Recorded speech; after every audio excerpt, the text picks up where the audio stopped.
কাহিনী অনেক বছর আগে পল্লী নামের একটা গ্রামে শুরু হয়েছিল, যেখানে অদ্বৈত নামের 10 বছরের একটা ব্রাহ্মণ ছেলে নিজের বাজে কাজের জন্য পরিচিত ছিল।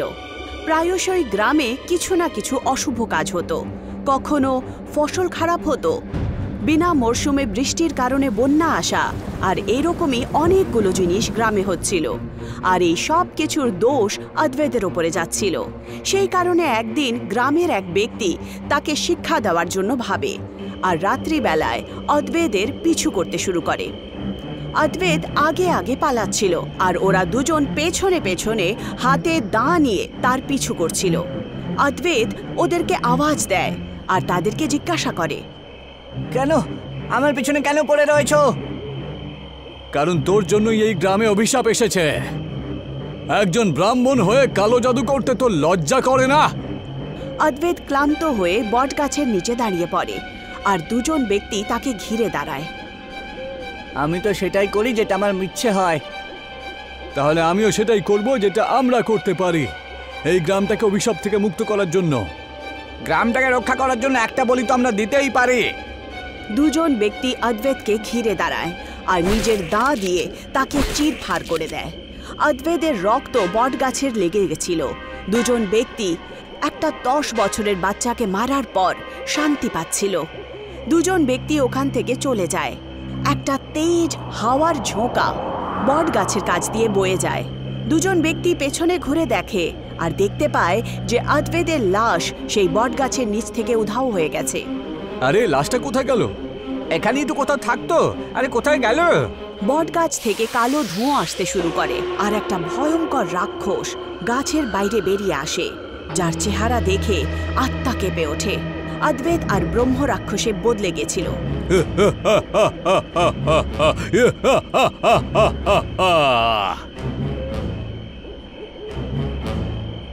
কিন্তু কালো ধোঁয়ার ভেতর থেকে বট গাছের শেকড় নিজের কাছে তাদের টেনে নেয়, আর দুজন ব্যক্তিকে ফাঁসিতে টাঙিয়ে দেওয়া হয়।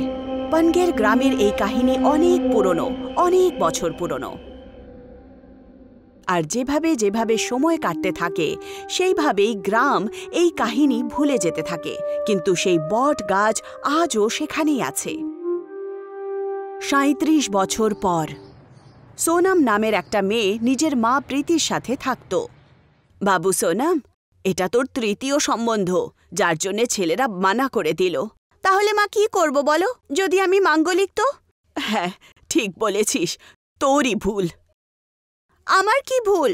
ভুল তো তোমার, তুমি আমাকে জন্ম দিয়েছ।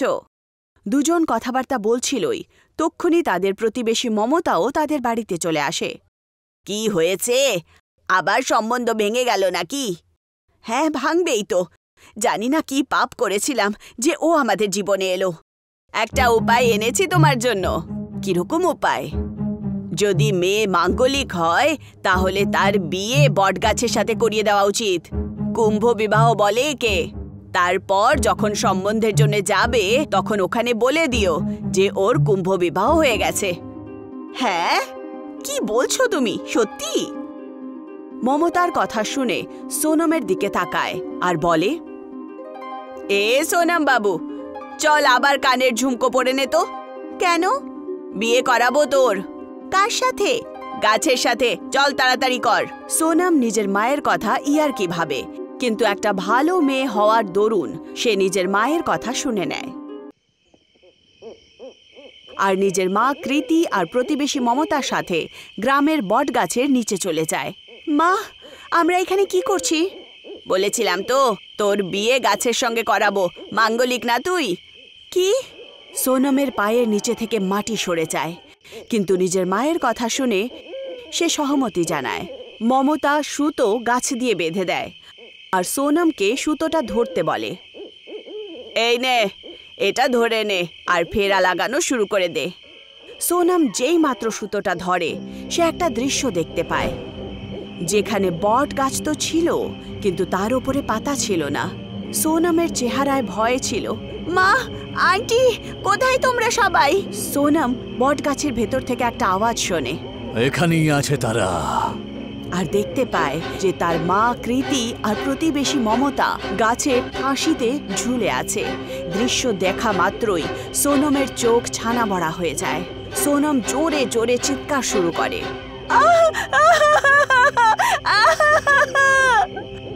মুক্তি।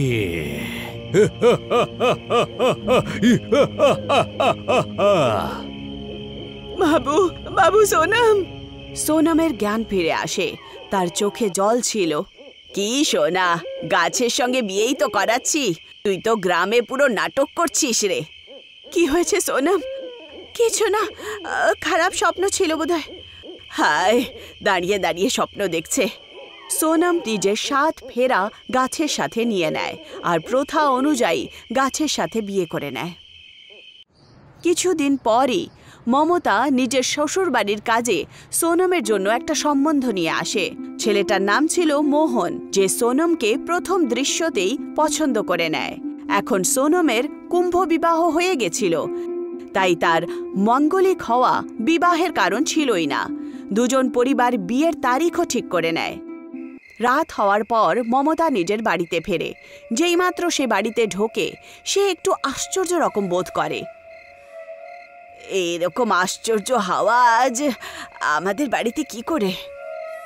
বউ যখন না আমার, তাহলে অন্য কারোর সাথে কেন বিয়ে দিচ্ছ? কে ওখানে? মমতার বাড়ির দরজা নিজে নিজেই বন্ধ হয়ে যায়, আর কালো ধোঁয়ার মধ্যে প্রকট হয় একটা রাক্ষস।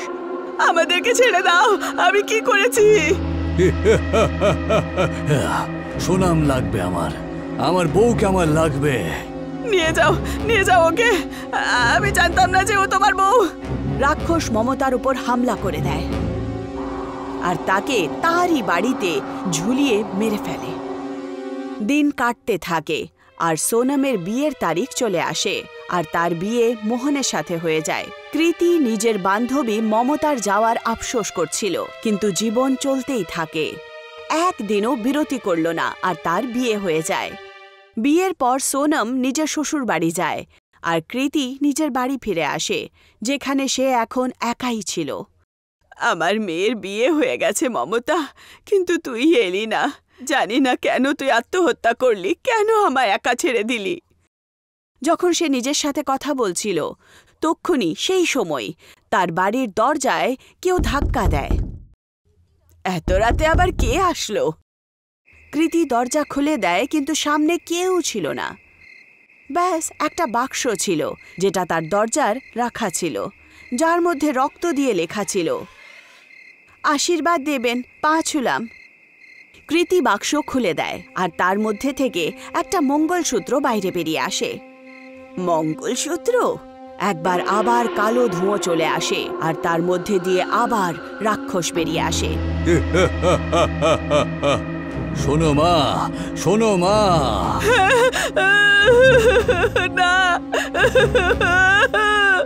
রাক্ষস কৃতিকে বলে, আমাকে আমার সাথে বিয়ে দেওয়ার পরেও অন্য একটা বিয়ে দেওয়া কিন্তু একেবারেই ঠিক না, একেবারেই ঠিক না। রাক্ষস কৃতির উপরে হামলা করে দেয়। দরজায় একবার আবার ধাক্কা লাগে, কিন্তু এইবার সোনম আর তার বর ছিল। সোনম আর মোহন একসাথে খুশি খুশি দরজা খোলে, আর যেইমাত্র সোনম দরজা খোলে, সে নিজের মায়ের লাশ ঝুলে থাকতে দেখতে পায়। মা! সোনম নিজের মায়ের লাশ দেখে অজ্ঞান হয়ে যায়, আর মোহনের আত্মা কেঁপে ওঠে। মোহন এবার মন দিয়ে সোনমের মায়ের হাতের দিকে তাকায়। তখন সে দেখতে পায় যে ওনার হাতে একটা চিঠি আর মঙ্গলসূত্র ছিল। মোহন চিঠি সমেত মঙ্গলসূত্রটা বার করে নেয় আর চিঠি পড়তে শুরু করে। আমি আসছি, আমার জান শুধু তোমার জন্য, আমায় ক্ষমা করে দিও, আমি মঙ্গলসূত্রটা দিতে ভুলে গেছিলাম। মোহন চিন্তিত হয়ে পড়ে আর সে বুঝতে পারে যে কোনো একটা তুফান তাদের দিকে আসতে চলেছে।